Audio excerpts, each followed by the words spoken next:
Assalamualaikum warahmatullahi wabarakatuh.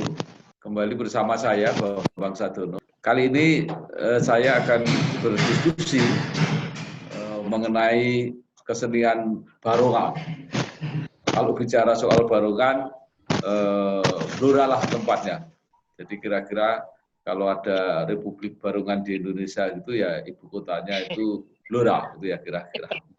Saya sudah bersama para penggiat, para pelaku kesenian barongan Blora ini, bahkan ada tanda-tanda makin milenial, makin anak-anak muda, makin terlibat dalam kesenian ini, termasuk para mahasiswa. Yang sudah bersama saya antara lain adalah pertama Pak Adi Wibowo yang dikenal dengan panggilan Mas Adi. Ini lulusan STSI yang sangat dikenal dengan grupnya Guntur Seto, betul Pak Didi ya? Betul, Risang Guntur Seto. Risang Guntur, ya Risang Guntur Seto. Kemudian juga sudah bergabung dengan kami. Kalau Mas Didi tadi dari Blora, ini Pak Widodo, ini dari Todanan, ya, Kecamatan Todanan. Apa kabar Pak Widodo? Apa kabar Pak Bambang? Ya. Bagaimana pentas terpaksa berhenti di era pandemi ini? Ya, untuk sementara di alma pandemi ini untuk grup saya tetap mengikuti program pemerintah. Ya. Karena kita di bawah naungan pemerintah, Pak. Oh, iya ya, baik. Kemudian yang paling muda ini adalah Pak Indra Bagus Kurniawan, mahasiswa FISIP Undip, program studi komunikasi, ya, yang tertarik juga untuk terjun di kesenian barongan. Apa kabar Mas Indra? Alhamdulillah, baik. Ya, suaranya kok kurang keras. Ji, Bapak, Ji, alhamdulillah. Nah, jangan lupa. Ya, saya akan mulai dengan Mas Indra dulu. Ini Mas Indra yang paling muda. Usia berapa sekarang? 20 tahun? Saya 22 tahun, Bapak. 22 tahun. Ji. Tetapi pertanyaannya, kenapa tertarik untuk berkecimpung di dalam kesenian barongan? Ji, sebelumnya terima kasih untuk kesempatan buat kami, Bapak. Yang pertama, yang jelas saya menyadari bahwa barongan Blora ini merupakan lokal wisdom asli Blora, Bapak. Ya. Jadi saya tergugah buat punya rasa tanggung jawab bahwa sebagai masyarakat Blora, terutama kami sebagai kaum muda, harusnya sudah seyogianya buat kita menjaga kesenian lokal milik kami ini, Bapak. Ya. Dan juga memang dulu awal-awal saya istilahnya tertarik untuk barongan, untuk terlibat tanpa terkecuali juga Bapak Adi Wibowo juga sangat berperan bagi pengenalan barongan Blora bagi saya. Dan akhirnya juga saya banyak belajar di RGS dan kemudian semakin menambahkan rasa ketertarikan saya untuk menggeluti kesenian barongan Blora, Bapak. Ya, Mas Indra, untuk berkecimpung di kesenian barongan ini, Mas Indra mengeluarkan dana sendiri untuk properti, untuk gamelan dan sebagainya yang cukup banyak, lebih dari 50 juta. Itu sudah pulang belum dengan tanggapan-tanggapan? Kalau istilahnya balik modal jelas belum, Bapak. Karena memang saya juga istilahnya masih merintis, baru beberapa tahun. Kemudian juga dalam mengumpulkan barang-barang ini juga saya nyicil bawa dikit-dikit gitu. Ya, baik. Terima kasih. Saya kira kesimpulannya ini mengembangkan kesenian ini memang perlu perlu pengabdian, perlu dedikasi, perlu pengorbanan. Jadi ini kalau tanpa itu tidak bisa, kira-kira begitu. Saya akan pindah ke Pak Widodo. Ini yang tengah-tengah ini, kira-kira usianya tengah-tengah. Pak Widodo sehari-hari apa kegiatannya selain tentu ngurusi kesenian ini karena cinta ya, karena senang gitu ya? Untuk kegiatan saya sehari-hari, saya berprofesi sebagai tenaga kebersihan pasar Tegana, Pak. Oh ya. Jadi punya kegiatan utama gitu ya. Ya, yang utama sebagai kebersihan pasar Tegana, Pak. Ya. Sudah berapa tahun ini ngurusi Barongan ini? Untuk saya menjadi ketua Barong itu berawal dari tahun 2010. Ya. Jadi peralatan juga sudah punya sendiri semua ya Pak Widodo ya? Alhamdulillah mulai gamelan, topeng sudah mempunyai sendiri, Pak. Ya. Pentas kalau sedang rame sebulan bisa berapa kali? Untuk tahun 2019 kemarin minimal rata-rata satu bulannya itu mendapatkan job 10, Pak. 10 ya? Iya, 10. Itu sekali job berapa itu tanggapannya? Nah, untuk Singolodro lokalan itu sekali tayang 6 juta, Pak. Berapa? 6 juta. 6 juta, ya. Singolodro. Yeah. Singolodro. Kalau dipanggil di luar kota misalnya? Itu tergantung nanti untuk penambahan BBM-nya. Oke. Okay. Yeah. Baik. Saya mau ke Pak Adi Wibowo yang paling senior. Yep. Ini di Blora ini ada nggak generasi yang masih menekuni Barongan ini yang generasinya di atas Mas Didi? Kalau secara person ada Bapak, ada. Tetapi kalau grup yang aktif, artinya aktif itu melayani job, itu mungkin jarang. Tetapi kalau senioritas usia, mungkin saya kan usia 49, di atas saya itu masih banyak yang lebih sepuh-sepuh, cuman mungkin coro gojeknya gini, hidup segan mati malu. Jadi grupnya kalah bersaing, kalah inovasi. Jadi seperti itu. Ya. Sekarang karena Mas Didi yang paling senior, tolong diceritakan asal mula Barongan Blora ini dulu-dulunya seperti apa itu?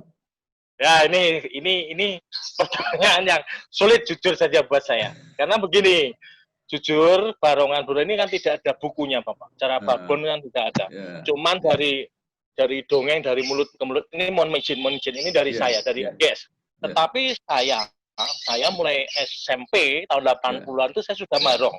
Saya sudah barong darong desa. Dulu ketika kami main barongan itu sore begitu selalu diceritakan dari sesepuh kami bahwa Barongan adalah sosok Gembong Amijoyo. Gembong Amijoyo itu adalah manusia punya kesaktian Singo Barong. Oh, ya ini tokoh penjaga alas Jatiwengker. Yang konon alas Jatiwengker itu adalah Blora. Singkat cerita punya saudara perguruan ada Joko Lutro dan sebagainya. Kemudian ada kisah cerita seperti Ponorogo dan lain dan Kediri, yaitu tentang Panji. Tetapi pesan moral dan kearifan lokal dari sini Barong Blora menurut saya adalah saat ini kita butuh Singo Barong. Bukan berarti harus jadi Barongan. Singo Barong atau Sang Gembong Amijoyo, penjaga alas Jatiwengker yaitu Blora. Penjaga Blora dengan kekayaan alam isinya, ada jati, ada gas, ada minyak. Itulah. Jadi seperti Pak Bambang ini juga Gembong Amijoyo loh. Iya kan penjaga Blora, orang Blora dengan keilmuannya menjaga Blora, mencoba. Nah, itu maksudnya kan itu Pak. Pesan moralnya jadilah Gembong Amijoyo. Kalau kita bicara cerita Barongan banyak versi dan itu akan banyak menimbulkan pergumulan dan nanti malah ke arahnya itu ya seperti itulah. Kalau saya lebih ke konkret pesan moral dan kearifan lokal dari Barongan Blora yaitu Gembong Amijoyo sang penjaga alas Jatiwengker yang konon Blora. Walaupun dulu belum ada Google, kakek-kakek kita itu sudah ngerti jati paling apik kini yang Blora, mergo bancik watu katanya. Bancik watu itu apa? Ternyata mengandung minyak. Jadi kalau saya sama adik-adik saya tekankan, kamu bangga jadi Barongan, jadilah Gembong Amijoyo. Dimanapun nanti kamu sukses. Termasuk Mas Indra itu dulu lama di RGS dia. Dan saya mendorong adik-adik yang ada di sini untuk mendirikan Barongan memang. Ada selain Indra itu dari Yuda, dari Japah mendirikan, kemudian Banjar, Bito, banyak yang cuman sekali lagi kalau sudah berdiri itu kan kembali tentang rezeki job. Ono sing nanggap opora lah itu saya tidak bisa ikut-ikut. Tapi kalau mau bermain belajar bersama di sini welcome. Saya tidak ada nggak boleh gini, enggak. Silahkan selama yang baik untuk itu, yang penting untuk kemajuan Barongan Blora. Saya support itu adik-adik di sini, baik yang cowok maupun yang cewek. Saya kira itu Bapak. Jadi kalau ditanya cerita Barungan Blora, jujur saya, walaupun bukunya nggak ada, saya mengambilnya hanya pesan moral yang pernah disampaikan secara pribadi langsung ke saya. Demikian. Baik, Pak Didi, itu menarik. Jadi itu menggelitik saya ya. Mudah-mudahan kita nanti bisa bikin buku tentang Barungan Blora. Yang supaya nggak hilang sejarah. Karena dari Mas Didi tadi saya lihat kenapa kesenian ini hidup, ternyata punya basis kebudayaan, basis mungkin malah sampai ke filosofi mungkin ya, yang kuat. Jadi karakter yang kuat. Ini yang menyebabkan tidak sekedar permainan gitu, yang membuat orang begitu cinta setengah mati lah terhadap Barungan itu, kira-kira gitu. Mohon izin Bapak. Jadi saya setuju. Jadi yang terpenting buat teman-teman yang lain mungkin juga yang saat ini menyaksikan, yang terpenting dari sebuah grup Barungan Blora adalah karakter yang itu harus kuat. Gembong Amijoyo itu pantang menyerah. Jadi mungkin Bapak ingat ketika Pak Bambang Sadono mantu kami diundang tahun berapa itu Pak ya? Itu sampai hari ini itu yang tertanam karakter untuk memainkan Barungan Blora itu. Kami buat harus bangga dulu, harus bangga. Jadi sampai kapanpun aku ini Gembong Amijoyo. Bisa aku bareng Pak. Kalau Pak Bambang bisa nulis, bisa di dewan, nah itu Gembong Amijoyo-nya di sana. Mungkin nanti Mbak Maisti itu juga Gembong Amijoyo. Iya. Penjaga Blora. Ya, Pak Didi ingat nggak tahun mungkin akhir 90-an lah, 99-an gitu. Saya membagi kain Barungan banyak sekali di Blora, ingat nggak? Iya dong Pak. Itu kan itu salah satu embrio yang membuat Barungan kemudian boom sampai hari ini. Karena di tahun 90 ke belakang itu sangat sulit. Tahun 99 ke belakang kan Barungan masih sebuah kesenian yang hanya untuk seperti sedekah bumi, untuk ritual dan mistik magic. Tapi sekarang kita kemas sebuah entertain. Jadi tidak membosankan bagi yang main maupun penontonnya. Dan saya ingat terus bagaimana dulu RGS bersama Pak Bambang dipetasin di mana-mana, ya itu. Terima kasih. Iya. Sekarang kira-kira di Blora ada berapa grup Barungan ini? Kalau yang eksis, maksudnya eksis itu menerima job mungkin sekitar 50-100 Bapak. Kemarin saya coba di festival Barungan itu saya datangin satu-satu. Tetapi kalau atas nama grup banyak, seperti satu desa mungkin bisa jadi 3-4, tapi belum tentu menerima job, mampu menerima job. Gitu. Baik. Nah, sekarang saya pindah ke Mas Indra lagi. Saya melihat, saya kan orang Blora ya, dari kecil juga melihat Barungan, tetapi melihat perkembangan kira-kira ya 10 tahun atau mungkin mundur-mundur 15 tahun terakhir itu udah beda. Barungan zaman dulu tuh yang saya tahu kalau saya anak kecil SD, kemudian 17 Agustus itu ya cuma jalan nogling-nogling, anunya gamelannya berapa biji ya kan? Terus gendruwonya itu ngejari anak-anak kecil, cuma gitu. Nah, sekarang luar biasa sekali, mulai dari tarinya, mulai dari iringannya, kemudian propertinya, ceritanya. Ini Mas Indra gimana menjalani yang itu sekarang? Oke, Bapak. Jadi kan saya tumbuh besar di era di mana Barungan sudah menjadi sebuah seni teater, Bapak. Di mana Barungan sudah berkembang mulai dari peralatan topengnya, kostumnya, sajian tarian maupun iringan. Saya tumbuh di mana era Barungan Blora sudah berkembang sangat signifikan. Nah, terus apa referensinya yang digunakan untuk mengembangkan itu gimana? Apakah ada yang ngajari gitu atau kemudian kreatif sendiri gitu, Mas Indra? Jadi Bapak, memang sekarang media sebenarnya ada YouTube, FB, berbagai sosmed. Jadi juga untuk grup-grup lain mencari referensi sekarang sangat mudah, Pak. Sangat fasilitas sangat memadai. Dan kalau kami sendiri dari saya pribadi memang kalau untuk koleksi topeng memang kebanyakan saya belinya juga sebatas ukiran, Bapak. Kemudian kami finishing sendiri. Juga memang kiblatnya saya pun harus mengakui memang masih di RGS memang. Secara fisik kami memang karena memang saya dari awal-awal berkesenian tumbuh juga di RGS. Kalau saya sendiri memang secara fisik kiblatnya masih ke arah sana. Karena saya untuk Barungan yang kuno, Bapak, kalau saat ini memang masih ada grup yang mementaskan. contohnya Pak Widodo dari Singolodro masih mementaskan barongan gaprak, Bapak. Dan itu juga mampu memberikan inspirasi bagi saya generasi muda. Jadi kita seperti flashback, jadi tahu oh ternyata barongan kuno zaman dulu itu seperti ini, begitu Bapak. Ya, lalu pertanyaan saya gini Mas Indra, bagaimana cara merekrut anak-anak muda itu untuk senang kepada barongan? Dan apakah kalau dia masuk itu sekedar coba-coba atau mereka juga bertahan cukup lama untuk mengikuti grup-grupnya itu? Ya Bapak, kalau dari pengalaman pribadi saya, peran seorang ketua atau pemimpin memang cukup vital Bapak. Jadi ketika anggota mau masuk untuk ke grup, seperti contohnya milik saya, memang melihat dulu siapa istilahnya ownernya Bapak.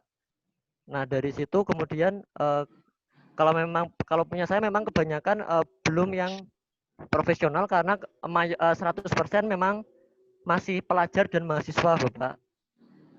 Jadi cara untuk saya mengajak memang saya lebih ke bermain media Bapak. Jadi saya tunjukkan ke mereka bahwa melalui barongan sebenarnya kita pun bisa booming, bisa banyak dikenal orang, bisa tampil keren, gaul begitu Bapak.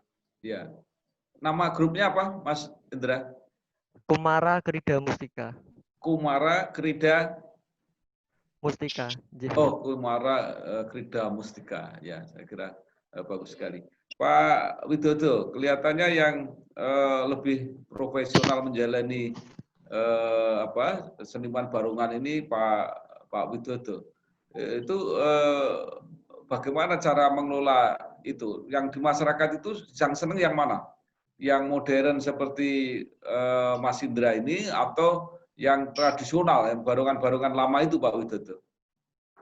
Oh iya, untuk mengenai tanggapan dari masyarakat itu untuk mengenai barongan, untuk alur yang ditekuni oleh Mas Indra saat ini mengacu alur dari saudara saya Mas Didi, itu yang digemari oleh masyarakat saat ini. Namun dari kami setelah dari Blora 2017 mengadakan lomba barong gaprak, mengingatkan saya untuk menguri-nguri barong kuno, Pak. Bagaimana caranya untuk masyarakat masih cenderung dan suka sama barong kuno. Alhamdulillah pada waktu itu untuk garapan saya barong gaprak sempat mencuri hati penonton. Nah, maka dari itu barong Blora yang saat-saat ini yang dibincangkan adalah barong gaprak Blora. Itu Pak. Ya, itu terima kasih. Gaprak itu apa? Yang kuno-kuno? Barong gaprak itu garapan barong kuno Pak. Barong kuno. Itu mengambil tema gaprak karena untuk tahun yang lalu, yang dulu, namanya barongan itu tidak luput dari berantem, gaprakan.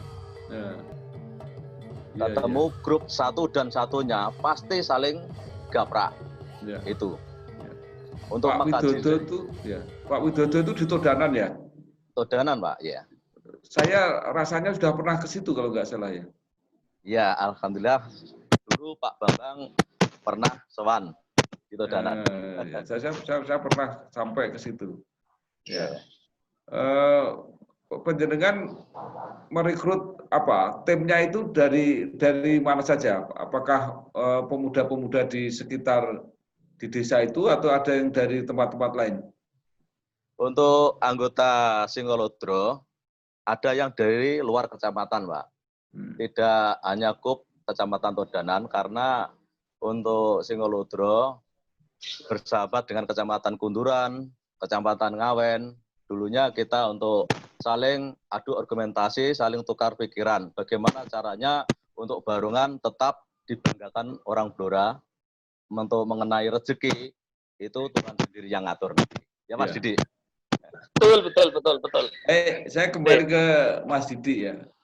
Barongan ini saya nggak tahu apakah asal muasalnya memang dulu berkembang di Blora, tetapi di daerah-daerah lain juga ada.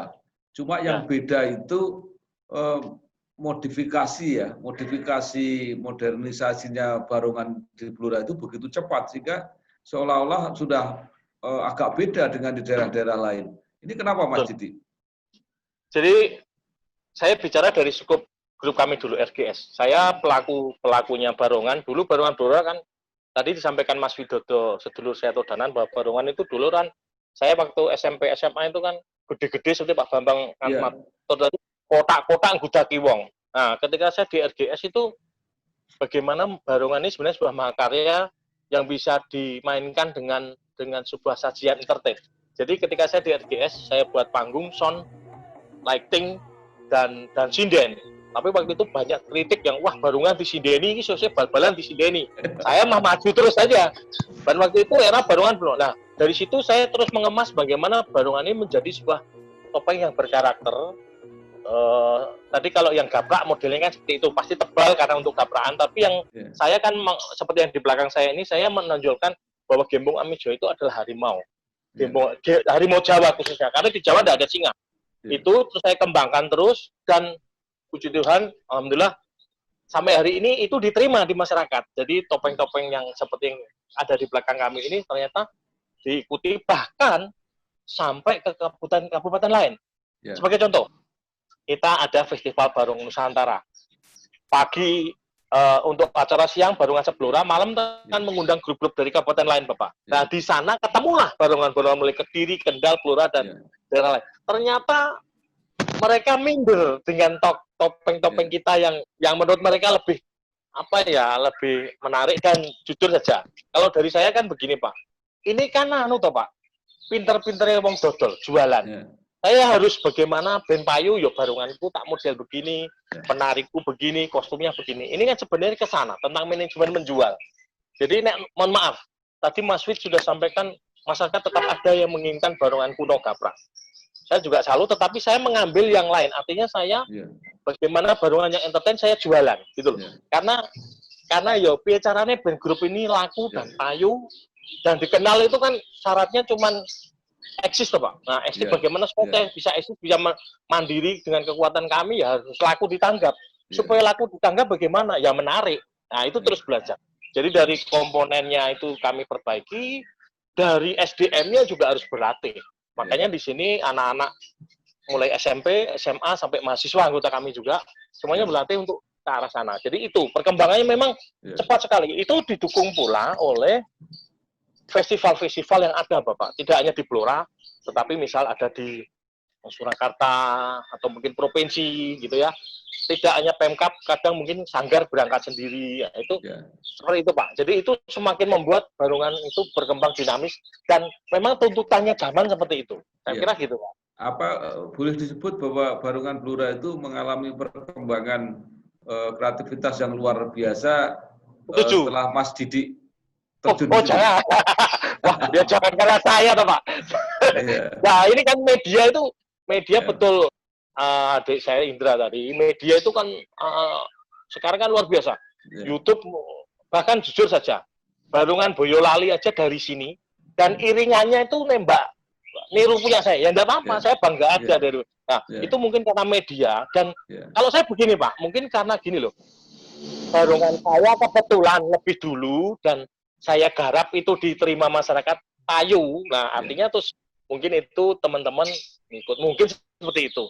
Tapi bagi saya tidak apa-apa niru kesenian sesama Blora daripada niru kesenian lain malah hilang jati dirinya.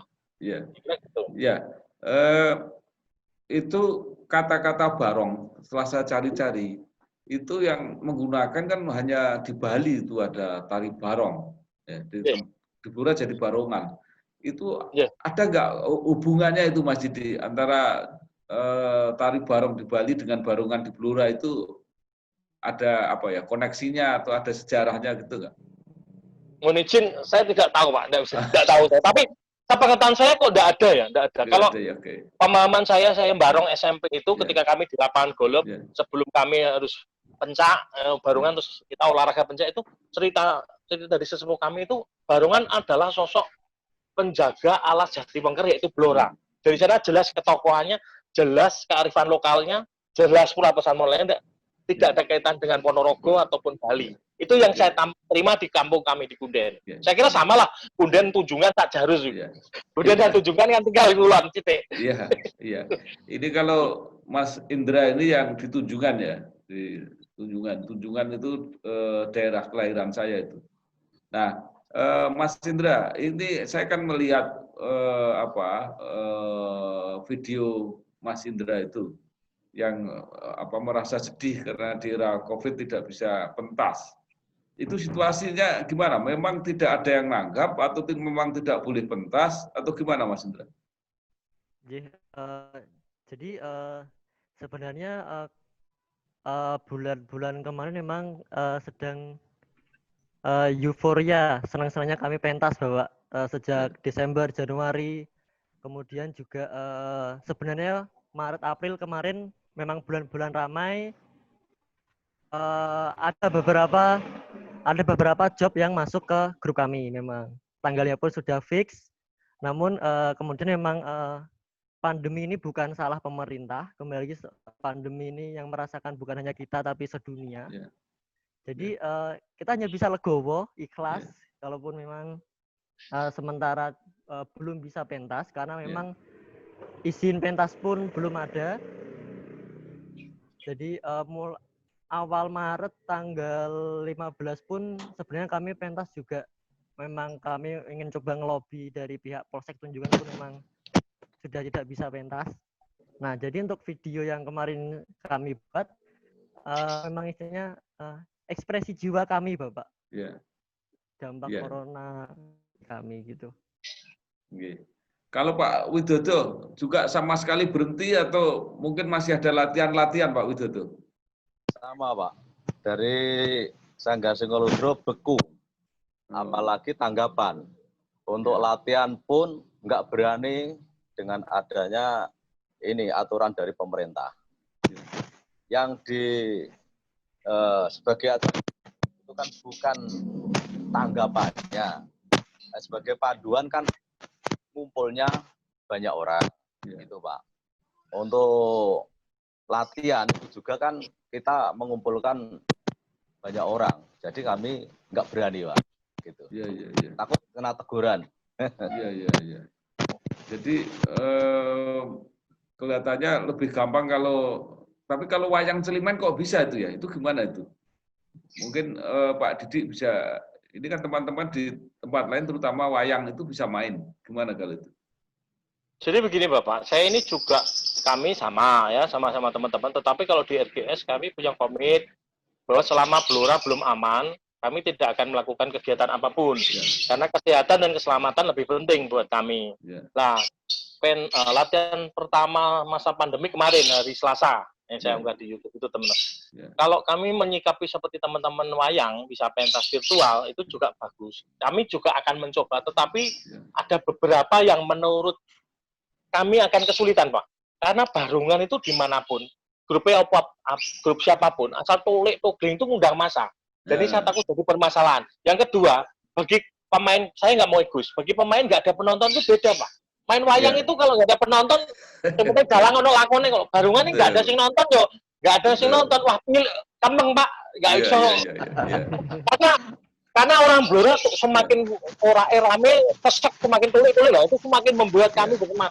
Nah, nggak ada yang nonton virtual, lah ini malah rasanya lemes. Jadi saya rasa bedanya di situ. Kalau ini dari rasa saya. Betul. Gitu. Jadi salah satu kebutuhan seniman itu adalah ekspresi. Jadi kalau ekspresinya bisa dinikmati orang, itu kenikmatannya. Wah, kepuasan luar biasa itu. Kadang-kadang bayaran dikalahkan itu, nggak usah dibayar kalau ditonton itu. Iya, betul. Tapi yang paling betul kalau ditonton dan dibayar itu yang paling betul.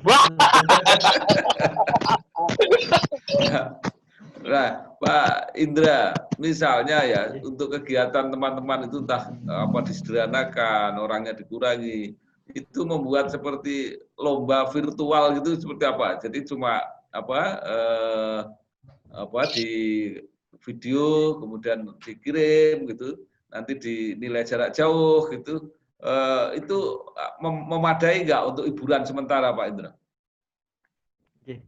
Jadi gini Bapak, dengan melihat perkembangan media, saya yakin kalau untuk adanya lomba barongan virtual sangat memadai. Sekarang media, peralatan, saya yakin kawan-kawan sudah punya sarana prasarana yang sangat memadai Bapak. Tapi memang apa ya, istilahnya kalau lomba virtual, kalau misalkan anggota disederhanakan, kayaknya kok kalau saya mikirnya dari segi kebersamaan, kita agak pripun ngoten Pak. Karena kan kalau mungkin ada anggota yang diajak pentas, ada yang enggak, Iya. takutnya Iya. gitu. Cuma kalau Iya. mungkin akan ada sebuah ide, gagasan, ada lomba barongan virtual, saya Iya. yakin teman-teman, kawan-kawan siap Bapak. Iya. Dengan Untung peralatan yang kalau ada. main barongan itu kan pakai topeng ya. Jadi kalau pakai masker juga nggak kelihatan kan. Iya Bapak.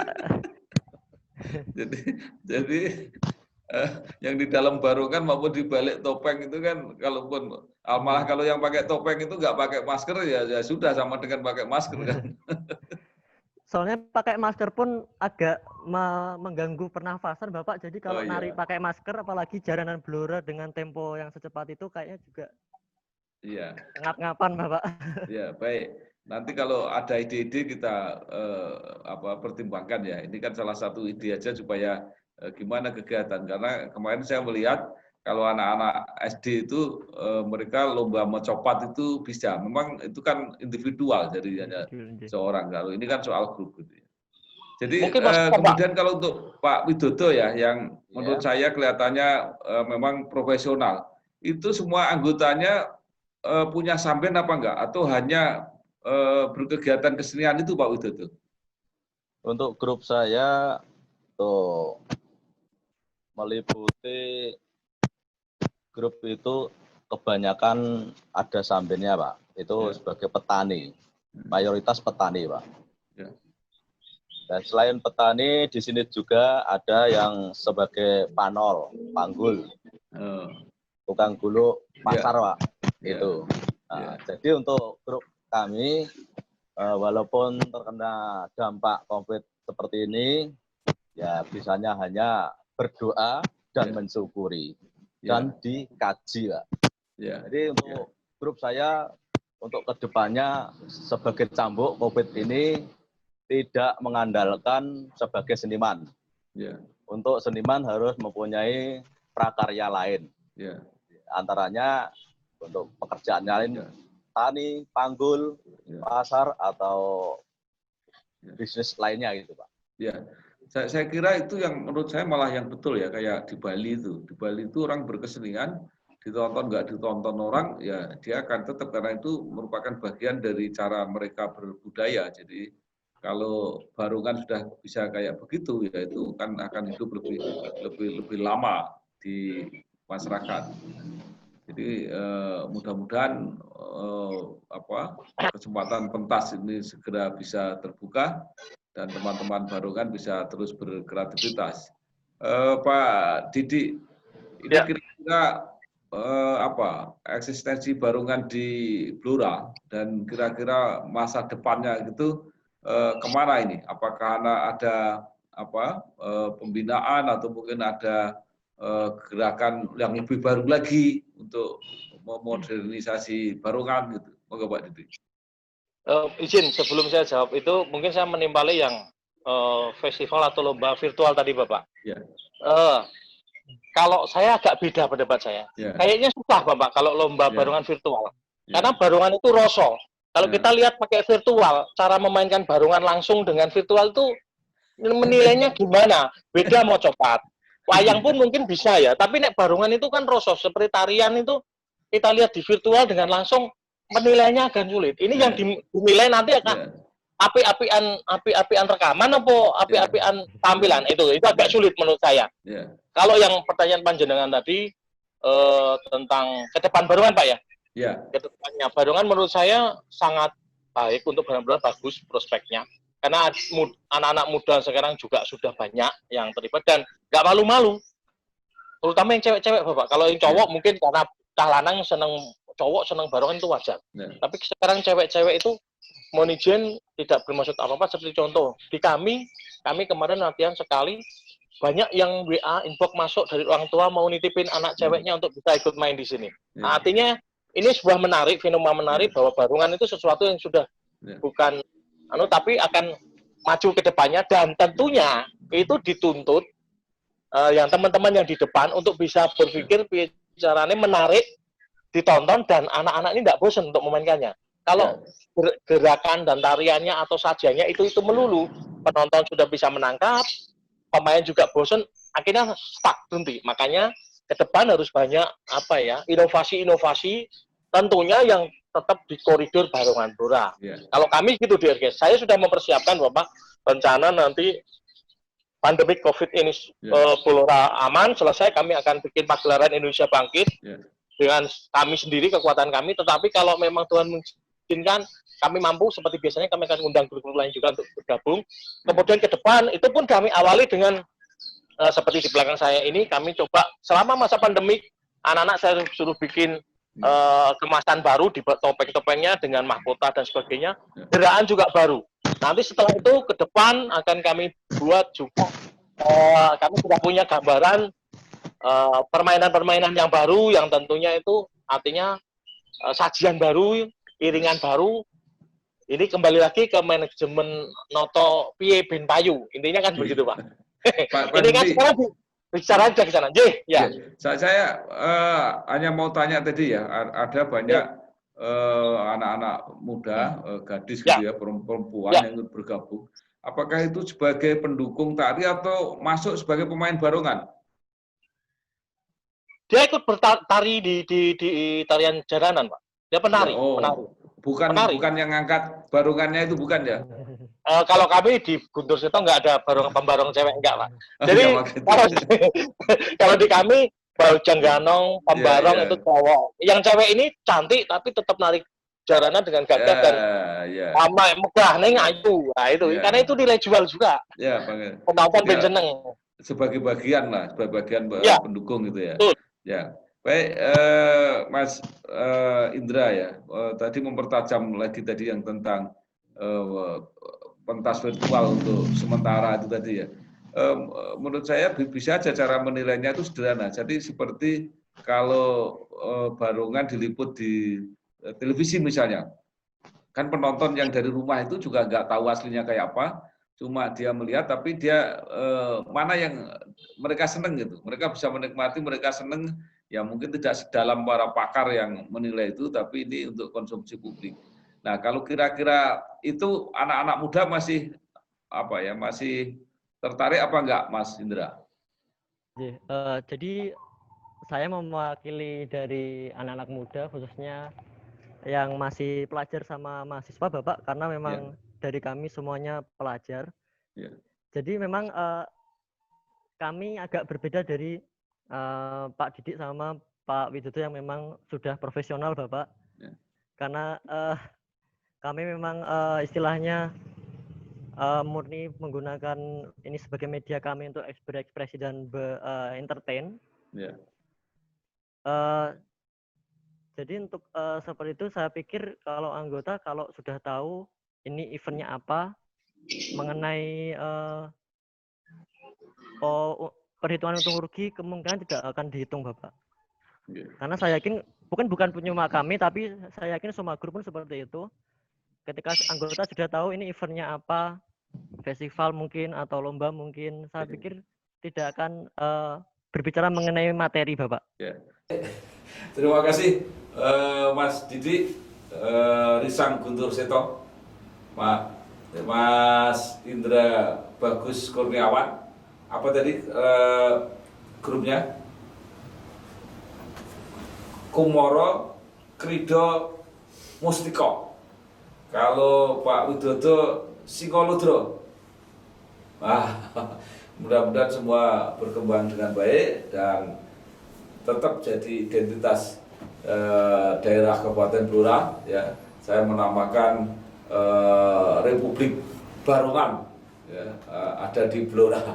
Jadi mudah-mudahan ini pengabdian, pengorbanan kita di bidang kesenian benar-benar bermanfaat, bukan hanya dengan orang Blora, tapi seluruh masyarakat pecinta kesenian.